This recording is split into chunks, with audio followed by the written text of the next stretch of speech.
Good morning po! Ito po tayo ngayon guys, 'di ba? Ito yung ating rose na kinukuwento ko sa inyo. Ito yung rose na nagkapunggus mula diyan sa pinaka baba ng puno niya, yan hanggang diyan. Pero guys, tingnan niyo naman siya ngayon, oh. Pinunasan ko lang po yan ng apple cider vinegar. Okay pala yun. Kapag ka po may sakit yung inyong mga rose, yun, punasan nyo yun. Tapos, tingnan nyo guys ang nangyari sa kanya, di ba? Wala na siyang punggus at ayan na, oh. Ayan, oh, meron na naman siyang bagong buko. Ayan, yan yung magiging flower.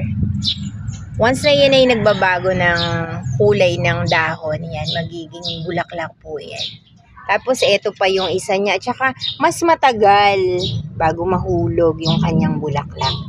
Diba? Ayan, oh, ganda ng kulay niya. Payungan natin kasi na masyadong mainit. Hindi natin makita yan, guys. Oh.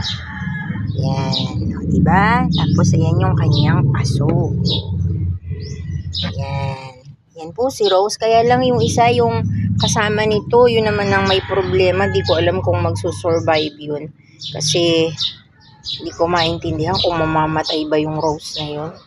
Pero at least itong isa, yan, gustong gusto niya dyan sa direktang nasisikatan po ng araw. Yan ang ating si Rose.